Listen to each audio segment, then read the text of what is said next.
Welcome, curious minds, to another deep dive.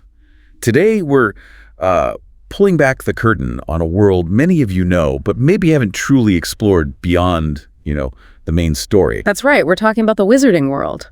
Exactly. Not just the well-trod paths, but the hidden corners, the detailed magical rules, and the surprising histories that make it all so rich. And our mission today, really, is to take a whole stack of different sources, screenplays, J.K. Rowling's own notes, historical bits, and pull out the key insights. Yeah, become your guides, basically. To help understand the magic system, how the society works, and, what really drives some of those iconic characters and events. Expect some aha moments, definitely. We want to shortcut your way to being really well-informed about this whole universe. And the sources are fascinating. We've got the screenplays for Fantastic Beasts, The Secrets of Dumbledore, and The Crimes of Grindelwald. Which give you that newer layer. Exactly. Plus, a bunch of from the Wizarding Archive notes from Rowling herself, like getting inside her head. That's amazing stuff. Then there's her Hogwarts Collection stories. Quidditch Through the Ages, the tales of Beedle the Bard, and even bits from the main Harry Potter novels and The Cursed Child. So it's a really comprehensive look at how magic works, the social structure, the characters, everything. So what can you expect? We'll start by breaking down magic itself, wands, potions, that sort of thing. The building blocks. Right. Then we'll move into the society, the rules, the history, how it all hangs together. After that, a deep dive into Hogwarts itself, the castle, the people. Love Hogwarts. Who doesn't? We'll even dissect Quidditch the rules, how it changed over time. And finally, we'll tie it all together. Look at the big conflicts, the character dynamics. Sounds like a plan. Let's jump in. Okay, so peeling back the layers, let's start with arguably the most iconic magical object. Wands. We see them all the time, but they're way more than just sticks, aren't they? Ollivander's whole philosophy. Oh, absolutely. Garrick Ollivander spent his life on this stuff, and he was very firm. Only 3 substances, what he called the supreme cores, made wands worthy of his name. Supreme cores. Oh. Okay, so what makes them supreme, and how are they different? Well, that's the fascinating part. Each core gives the wand a distinct, personality almost. It interacts with the wood, and crucially, with the wizard it chooses. Right. So, first up. First, unicorn hair. This way is known for giving the most consistent, reliable magic, super stable, not prone to fluctuations or blockages. For dependability, then. Exactly. And it's the hardest core to turn to the dark arts, which is obviously a big plus. They're incredibly loyal to their first owner, too. Loyal. But there's a catch. If you mishandle them or, don't treat them right, they can get sulky. Sulky. A wand. Yeah, apparently. They can stop working properly, need a lot of patience to get back to full strength. It shows they need respect, A loyal but slightly moody tool. Yeah. Okay, what about something with a bit more kick? Right. That brings us to Dragon Heartstring. This is the real powerhouse. These wands tend to be the most powerful, capable of really flashy spells. More dramatic. Definitely. They learn quickly, and they bond strongly with whoever owns them now, so they can change allegiance easier than unicorn wands if won. But there's a downside. A big one. They can be temperamental. Think fiery, unpredictable bursts of magic. And unfortunately, they're the most easily turned to the dark arts if the owner leans that way. So you need a steady hand. And a good moral compass, probably. Exactly. A reckless wizard with a dragon heartstring wand. That's a dangerous combination. It really sounds like it reflects the user's own intensity. And the third one, the rarest. And the rarest, phoenix feather. These wands have the greatest range of magic, incredible versatility. Wow. But they're slow to show it. They take their time bonding with an owner. And what's really unique is their initiative. They sometimes act on their own accord. The wand acts on its own. That sounds slightly creepy. It can be disquieting for some wizards, yeah, like the wand has its own mind. They are incredibly picky about who they choose, reflecting the phoenix itself independent, a bit detached. Hardest to tame, definitely. Their allegiance is hard-won. So it's not just the core. The wood matters too, right? Like adding another layer. Absolutely crucial. The wood interacts with the core and the owner. Take Elder, for example. Rarest wood there is. The Elder wand. They're reputed to be deeply unlucky, very tricky to master. Ollivander said it needs a truly superior witch or wizard to handle it. That old saying, wand of elder never prosper, he thought it was rubbish. He believed it just meant only a highly unusual person could match with it, and that often pointed to a special, maybe difficult, destiny. It demands greatness. Fascinating. Not just power, but greatness. What about woods known for protection? That would be holly. Also rare, traditionally seen as protective, it seems to work best for people needing help with, say, anger or impulsiveness, almost guides them. Interesting. And it often chooses owners on dangerous quests, or maybe spiritual ones, drawn to big journeys. What's really interesting is how it pairs with cores. It's supposedly difficult with phoenix feather. The wood's volatility clashes with the phoenix's detachment. But Harry's wand was holly and phoenix feather. Exactly, that's the rare exception. When that unusual pairing finds its perfect match, like with Harry, Ollivander believed nothing could stand in their way. Immense power, unwavering loyalty when needed most. A challenging combination, but potentially amazing. And what about Beach? What kind of person does that seek? Beach wands look for wisdom. Either someone young but wise beyond their years, or older people rich in understanding and experience. So not for the intolerant. Definitely not. They perform weakly for narrow-minded or intolerant people. It's like the wand itself judges them. If someone gets a beach wand dishonestly, they often find it lacks power. Wow. But when it's properly matched, beach wands are capable of incredible subtlety and artistry, highly prized for that reason. It really makes you think, doesn't it? What would your wand say about you? This whole interplay between talent, personality, the tool itself. It's not just a stick, it's a partner, a reflection even. Precisely. Ollivander saw it as this deep, almost fated connection. Choosing a wand isn't just buying something. It's this moment of recognition that can shape a whole magical life. Okay, so wands are fundamental, deeply personal. What other core magical abilities shape the wizarding world? Maybe things beyond direct wand spells. That's a great question, leading us nicely into potions. Which is, often seen as this separate art, but it's deeply connected. It's not just mixing stuff in a cauldron. Right, there's more to it. The key thing, often missed, is that every single potion needs an element of wand work. Always. Without that magical input, you just end up with nasty tasting, not to mention poisonous soup. So the wand is like the catalyst, the spark that makes it magical, not just chemical. Exactly. It elevates it beyond cooking or muggle chemistry. And while some potions might mimic spell effects, like you could have a sleeping potion or a sleeping charm, Sure. others do things impossible to achieve any other way. That's where their unique power lies, offering different paths to magical results. Look, a polyjuice potion, that's a huge one. Massive, incredibly complex, takes ages to brew, lets you physically become someone else. But the slightly gross part is needing a bit of their body, hair, toenails, whatever. Yeah, I remember that. Hermione, Harry, Ron using it to sneak into Slytherin. Shows its power. Definitely. Then you have Felix Felicis, liquid luck. The golden potion? Made Harry irresistibly lucky for a time. Crucial for getting that memory from Slughorn. It doesn't just make you lucky by chance, it actively guides your actions towards the most fortunate outcome. Incredible. And what about potions with more, maybe, medicinal or specific uses? Good examples there, too. The Wolfsbane potion was a huge breakthrough, relatively recent in wizarding history. It doesn't cure lycanthropy, but it softens the transformation. How so? It lets the werewolf keep their human mind, so instead of a mindless beast, they're just a wolf, but rational and safe. Snape made it for Lupin, remember, allowed him to teach. Right, that was Snape. A rare kindness. Indeed. And then there's the Bizarre, not technically a potion, but used like one. It's a stone from an animal's stomach, historically believed to cure poisons. It shows that blend of ancient folklore and practical magic. It's interesting that the stereotype of a potioneer is often that brooding, slow-burning personality. Snape fits it perfectly, doesn't he? He really does. Maybe it's the dangerous ingredients, the intense precision needed. It feels less spontaneous than spellcasting, more methodical. Appeals to a certain type, perhaps. Yeah, that makes sense. Ultimately, the choice between potions and spells often comes down to whichever method they find easiest or most satisfying. It shows the diversity of magical practice. Different people connect with different types of magic. Okay, so beyond manipulating substances with wands and potions, what about controlling movement and form?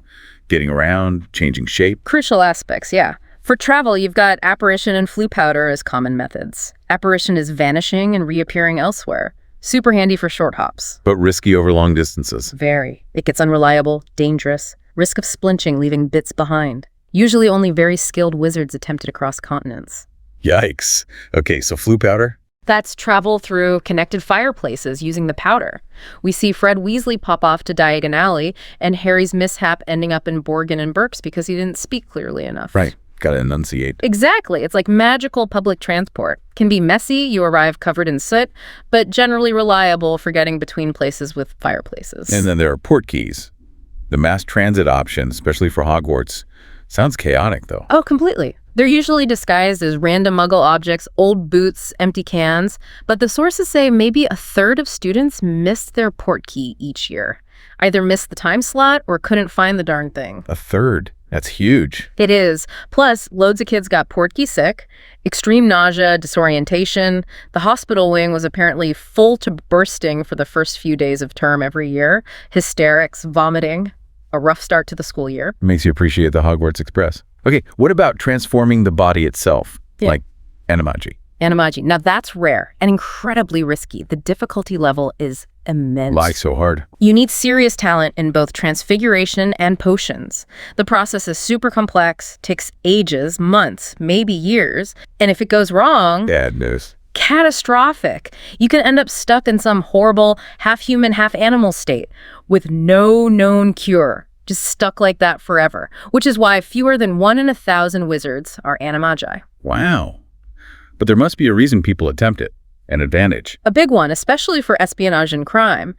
Being able to turn into an animal lets you spy, move unseen in both worlds, commit crimes without being easily identified. Which is why they have the registry. Precisely. The Animagus registry at the ministry. You have to register your animal form and any distinctive markings, because those markings carry over stars, disabilities, like McGonagall's spectacle marks on her cat form. Fail to register, you could end up in Azkaban. Speaking of McGonagall, she's a key example. A perfect registered example. Yeah. Tabby cat, spectacle markings, clear as day. Then you have the Marauders, unregistered. James as a stag, Sirius a dog, Peter a rat. Right. Highly illegal. Hugely risky. But they did it to support Lupin during his werewolf transformations. To be there with him, keep him company, keep him safe. And Sirius's escape from Azkaban. His animagus form was key. The Dementors found it so much harder to sense animal emotions. That plus his powerful obsession with finding Peter, his innocence, it let him resist their despair and physically slip away as a dog, an incredible use of a rare, dangerous skill. Okay, so magic clearly shapes individual lives profoundly. But how does it shape the entire culture? Let's zoom out. The International Statute of Secrecy seems foundational. Yes. Established way back in 1692, right? Yeah. After all that anti-magic hysteria. Exactly. It wasn't just a law. It fundamentally forced the magical community into hiding, mandating concealment from muggles. And that didn't just hide them, it created a distinct world, a culture defined by needing to stay secret. And you see that reflected in weird ways, like their clothes. Oh, definitely. Wizarding clothing, plain robes, maybe a pointed hat basically got frozen in time around the 17th century when they went underground. It became a cultural marker, a tradition. Like sticking to the old ways. Right. There was even that fringe group, FART. Oh, sorry, FART. Fresh air refreshes, totally. They defied the statute, insisted on wearing robes in public, claiming muggle trousers stem the magical flow. Bit eccentric. Hilarious. And some wizards just wore ridiculous muggle clothes for laughs. Yeah, deliberately clashing things together like a crinoline skirt with football boots, just finding muggle fashion funny, apparently. And their aversion to muggle tech, almost like pride. Very much so. Relying on muggle devices was seen as an admission of magical inadequacy. Why drive when you can apparate? But they made exceptions for cars and trains. Well, yeah. Practicality won out there. Horse-drawn carriages just couldn't compete with cars and trains for speed and distance. Wizards weren't immune to envy, so they adopted them, often with magical tweaks, obviously. Like Arthur Weasley's flying Ford Anglia. Right, not exactly standard. And this secrecy led to hidden places right under muggle noses. Absolutely. The Leaky Cauldron pub existed before Charing Cross Road was built around it. It was visible to muggles initially, but got concealed later. Muggles weren't banned, but the weird sights and sounds, strange pets, odd chatter often made them leave quickly, feeling uneasy. And platform 934 at King's Cross, the ultimate hidden entrance. The classic. Only accessible to witches and wizards through that solid barrier. And they even have ministry employees nearby to wipe muggle memories if there are minor problems. Like dropping a suitcase full of biting books. Or apparating through the barrier too loudly. Little slip-ups. The statute isn't just law, it's the cultural bedrock. It creates identity, pride, but also this deep separation from the muggle world. Building on that culture, what about family and identity? The whole pure blood thing seems really significant. that Sacred 28 list. Oh, hugely significant. That list named the family supposedly boasting truly pure magical lineage names like Avery, Black, Malfoy, Rosier, Weasley, Yaxley, shows a real obsession with blood purity in some circles. But the Weasleys were on it. I thought They were, and they were furious about it. The Weasleys were most vocally indignant, proudly talking about their Muggle ancestors. They embraced their mixed heritage. Which got them labeled blood traitors. By the pureblood fanatics, yes. People like the Malfoys, who were very prominent, very anti-Muggle, embodied that whole exclusionary doctrine. It created this deep rift in wizarding society. It's interesting, though, how Muggle-borns were seen historically. Yeah. Before all the prejudice ramped up. Right. Before the statute really cemented the fear and secrecy, Muggle-borns were often not only accepted, but often considered to be particularly gifted. Magic appearing out of nowhere was seen as special. They even had a nickname, Magbobs. Apparently so. Like magic just bobbed up. A far cry from the prejudice seen later under Voldemort and others shows how fear can twist perceptions. And speaking of destiny, Yeah. the naming seers, that's wild. Isn't it? An ancient practice. You pay a seer a load of gold, they do divination, predict the kid's future, and suggest a name to match or help that destiny. Wow. So names could literally be fate. Or at least reflect it. Think Xenophilius, friend of strangers. Remus, raised by wolves. Alecto, one of the Furies.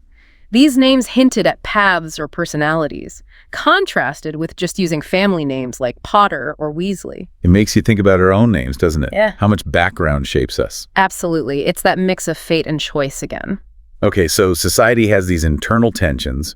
What about the governing body, the Ministry of Magic? Its history must reflect these shifts too. Oh, definitely. The ministers themselves tell a story. Hewlett Gamp, back in the early 1700s, right after the statute came in, his job is basically policing a fractious and frightened community. He founded the Department of Magical Law Enforcement to manage the secrecy. Tough times. Then you got more extreme figures. Like Damocles Rawl, elected on a Tough on Muggles platform, but he went too far, got censored internationally, had to step down. So there's pushback. Yeah. And his successor, Perseus Parkinson, tried to ban Muggle-wizard marriage entirely. Also got voted out. Shows the public wasn't fully behind extreme anti-Muggle policies even then. Then you had someone like Eldritch Diggory, much more popular, set up the Aurora recruitment program, vital for defense. Each minister kind of mirrors the mood of the time. And the ultimate symbol of their justice system, Azkaban. Chilling, isn't it? Yeah. Existed since the 15th century, built on some unmapped island, maybe magically created or expanded. It was found abandoned, full of breeding dementors, and repurposed after the statute. Why? To keep magic hidden? Partly. To avoid undesirable bangs, smells, and light shows from breakouts at smaller local wizard prisons, Azkaban offered ultimate terrifying security. Because of the Dementor guards. Infamous. Known for their inhumane treatment, sucking out happiness, driving prisoners insane with despair. Dumbledore always disapproved, not just for the cruelty, but he worried they might switch sides. Which they did, for Voldemort. Tragically, yes. Proved Dumbledore right about their self-serving nature. But people have escaped Azkaban, despite the Dementors. A couple of notable cases. One young man smuggled out by his mother. The Dementors couldn't really detect the switch because of the selfless love involved, apparently confused them. Wow. And then, the most famous, Sirius Black. His escape was unique. His innocence, his burning desire for revenge helped him resist the despair. But crucially, his animagus form, The dog form. made it so much harder for them to sense animal emotions. That mental resilience, combined with being able to physically squeeze through the bars as a dog, remarkable, shows how inner strength and unique magic can overcome even that hell. Okay, let's go inside the most famous magical place, Hogwarts. It's described as a living castle full of secrets history. Even the common room entrances say a lot about the houses, don't they? Oh, absolutely. They really reflect the house personalities. Hufflepuff has this simple barrel entrance. You just need to tap it in the right rhythm. Unassuming, reliable, straightforward. Like Hufflepuff's. Right. Whereas Slytherin and Gryffindor have hidden entrances needing passwords. The fat lady for Gryffindor, always changing. A hidden stone wall for Slytherin, needing a password, often in Parseltongue, reflects their more guarded or competitive nature, maybe. And Ravenclaw, the brainy house. Their door is brilliant. It presents a fresh intellectual or philosophical challenge every time. No password. You have to answer a riddle or a tricky question to get in. Really tests your wits. Love that. And beyond common rooms, the castle hides bigger secrets. Chambers, artifacts. Loads.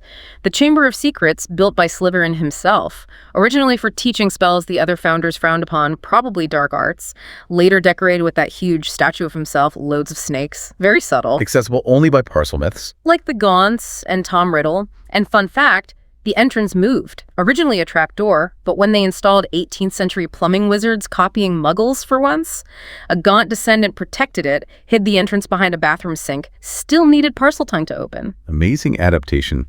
What else is hidden? The Room of Requirement. Only appears when you desperately need it, becomes whatever you need. That's where the Mirror of Erased was hidden for a century. Dumbledore didn't just hide it, he tweaked it, made it a test. Only someone wanting to find the stone, not use it, could get it. Clever. And the pensive. A very rare thing, usually buried with its owner. But the Hogwarts pensive is ancient, older than the school. It belongs to Hogwarts, used by headmasters as this incredible library of memories and wisdom. Like a shared hard drive of headmaster thoughts. Kind of. And Gryffindor's sword, enchanted by Godric Gryffindor to appear for true Gryffindors in moments of need. Very Excalibur. So the castle itself is magical. What about the grounds? Creatures, ghosts? The grounds are teeming. The Forbidden Forest definitely lives up to its name. Home to centaurs, unicorns, supposedly acromantula, and werewolves hide there too. Beautiful but dangerous. And the lake? The Great Lake, a proper Scottish loch, has Grindelwalds, merpeople, a tough Scottish variety, and that giant squid. The one the students tickle. Apparently, yeah. On sunny days, it lets them tickle its tentacles. A surprisingly friendly giant squid. Adds a touch of whimsy. And the ghosts. They're practically characters in their own right. They really are. Moaning Myrtle haunts that girl's toilet, died there looking at the basilisk, chose to come back as a ghost just to haunt her bully, Olive Hornby. Now she's just miserable and complains all the time. Rowling said she was inspired by crying girls in school bathrooms. Relatable, sadly. Who else? Professor Binns, the ghost teacher, teaches history of magic. Legend says he just fell asleep by the fire, died, and his ghost got up to teach the next class, leaving his body behind. Still drones on about goblin rebellions, barely noticing the students. Inspired by a real professor Rowling had who lectured with eyes closed. Hilarious. And nearly headless Nick. Sir Nicholas de Mimsy Porpington. Bit of a snob. Got executed badly with a blunt axe, took 45 hacks, left his head just dangling by a flap of skin, hence nearly headless. They all add this spectral layer to castle life. Moving inside to the lessons. The Hogwarts curriculum. What are the basics everyone learns? First year is foundational. Everyone takes transfiguration, charms, potions, history of magic, defense against the dark arts, astronomy, and herbology. Plus, compulsory flying lessons on broomsticks. Get everyone up in the air early. Sounds intense. And subjects evolve? Or have issues? Definitely. Defense against the dark arts is famously cursed, right? Teachers rarely last more than a year, so the quality and focus vary wildly depending on who's teaching. Right, from Lockhart to Lupin to Umbridge. Big differences. Huge. Then Care of Magical Creatures, an elective from third year, often taught by adventurous types, like Hagrid. Lots of hands-on experience with creatures that might bite your hand off. Keeps things interesting. What about divination? Generally seen as an imprecise branch of magic. True seers are rare. Professor Trelawney, Dumbledore thought she was mostly fraud, though she had moments of genuine prophecy. She was good at reading people's nerves, though. And Muggle studies. Hermione took that, didn't she? She did. Even though she was Muggle-born. Found it fascinating to study them from the wizarding point of view. Shows her desire to understand everything, bridge those gaps. And the teachers themselves. What a cast of characters. Let's talk about some key faculty members. Minerva McGonagall. Absolute legend. Brilliant student, amazing at transfiguration, became an anemogous tabby cat, spectacle markings, had some early heartbreak involving a muggle, which maybe deepened her empathy, very brave, very private, poured herself into her work, and fiercely competitive about Quidditch, always wanted to crush Slytherin. You can feel that. Okay, Severus Snape. Complex, doesn't even begin to cover it. Potions master. Deep animosity towards Harry, rooted in his past with James Potter. Clear Slytherin favoritism. But beneath that, he held crucial information about Horcruxes. Felt immense guilt, thinking he might have helped Voldemort become invincible, even though Voldemort was already on that path. And he made the Wolfsbane potion for Lupin. Secretly, yes. An act of kindness hidden under layers of bitterness. A very conflicted man. Remus Lupin, another complex figure. A werewolf since childhood, bitten by Fenrir Greyback. Those transformations were agony without the Wolfsbane potion. But he was a gifted data teacher, great with students, especially underdogs. One of the Marauders, nicknamed Mooney, his friends becoming animagi for him. Such a testament to their bond. Fought Voldemort bravely, but struggled personally after losing his friends. Sybil Trelawney, the divination teacher. Mostly fraud, you said. Dumbledore thought so. Great-great-granddaughter of a real seer, Cassandra, but the gift was diluted. 90% drama, maybe 10% occasional, accidental accuracy. She was good at sounding mystical, though. Fooled Lavender and Parvati easily. And then, Dolores Umbridge, Shedder. Right. Started low in the ministry, improper use of magic office, climbed the ladder through sheer ruthlessness, sucking up to superiors, stealing credit, that sickly sweet twee exterior pink cardigans, kittens hiding a truly cruel, power-hungry core. Her time at Hogwarts was horrific. The Black Quill. Exactly. She overreached the remit Fudge had given her, inflicted real harm, got driven out by centaurs, but wrangled her way back into the ministry later, left a permanent physical scar on Harry, the only person besides Voldemort to do so. Her name says it all.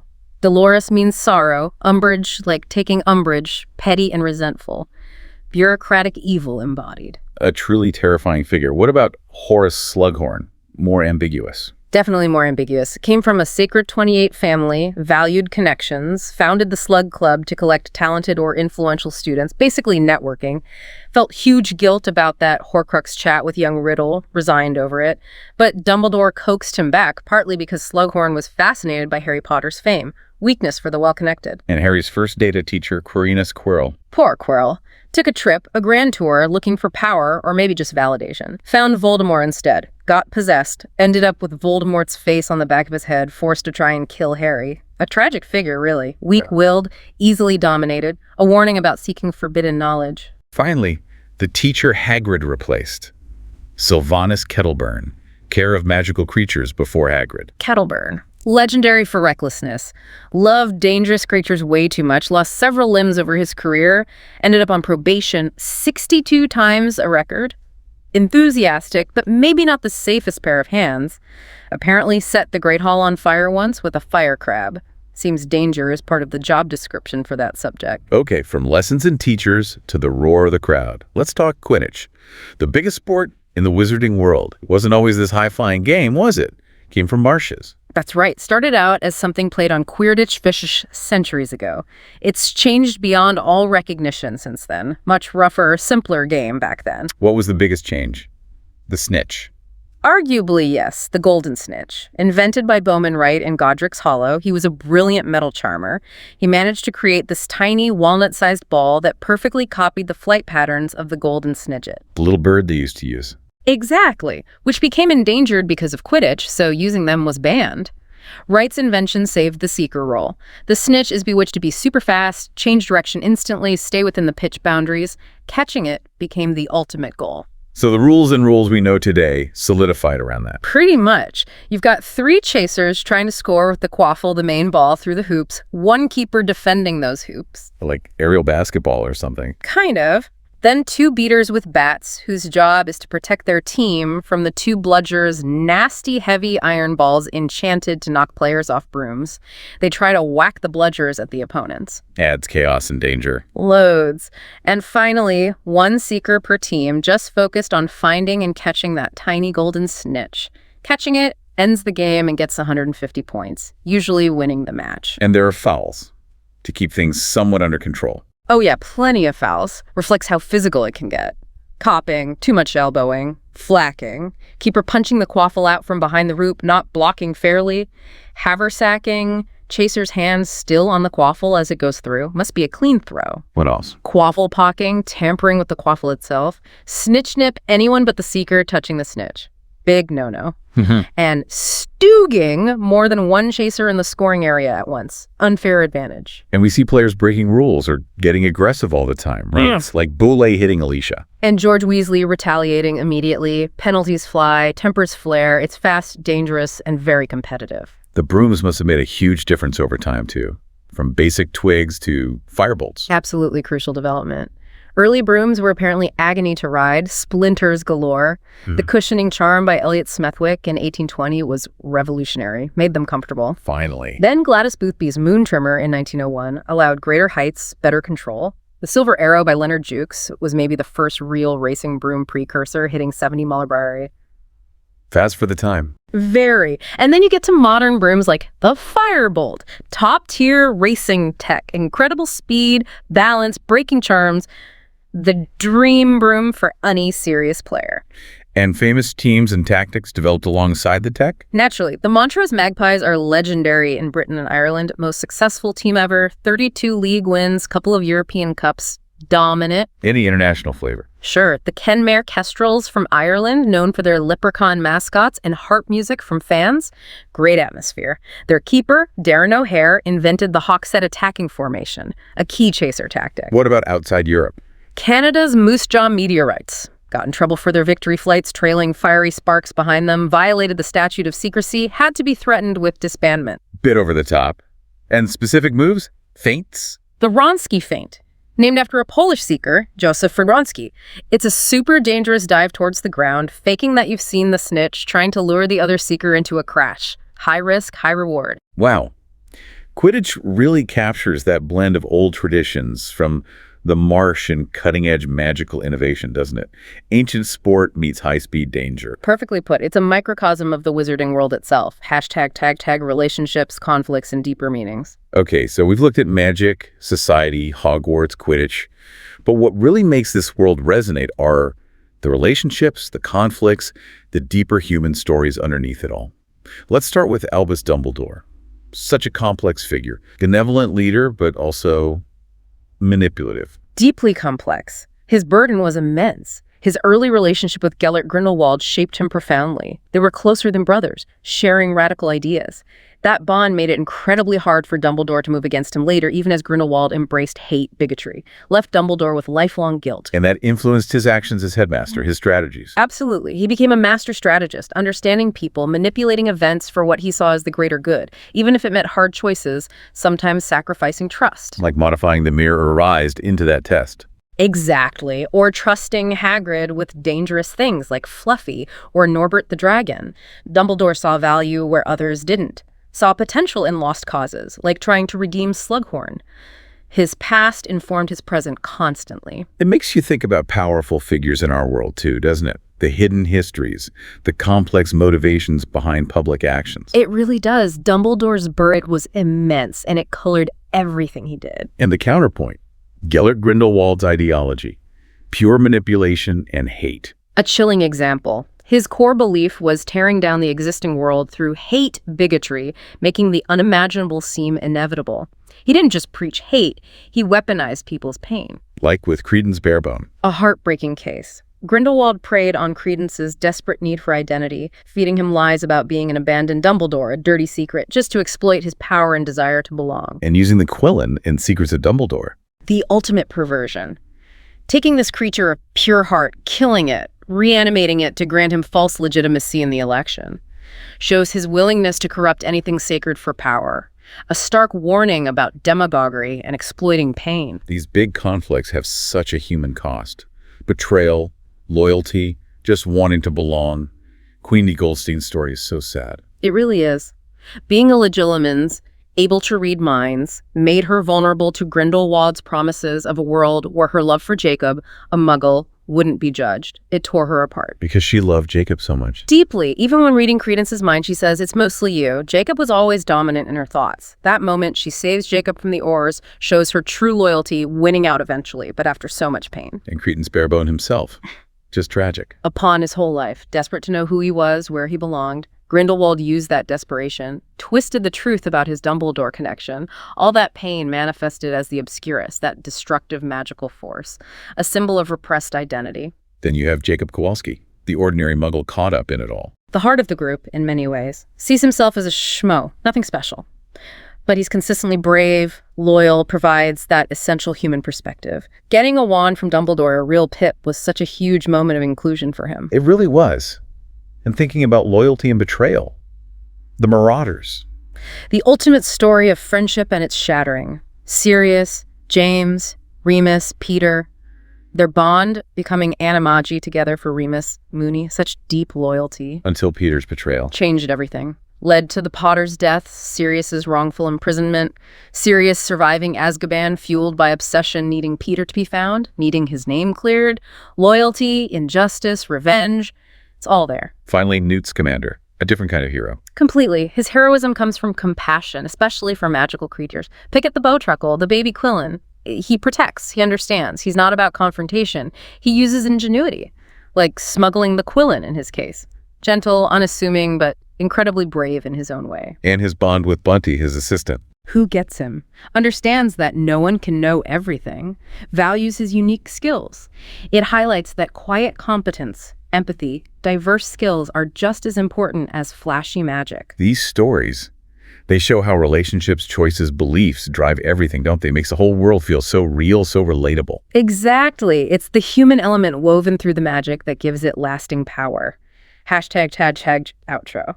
So we've covered a lot of ground, from the nuts and bolts of magic wands, potions through the societal rules, the secrets of Hogwarts, the thrill of Quidditch, right up to these deep personal dramas. We've seen how everything connects, right?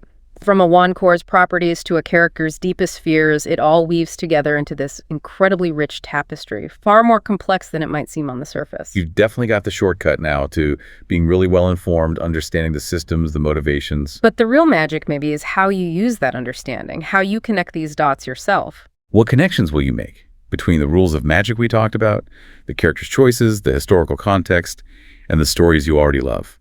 This deep dive, hopefully, is just a starting point. To see the magic, not just in the spells, but in the intricate details of how this whole world, and maybe even our own, works, how choices and connections shape everything.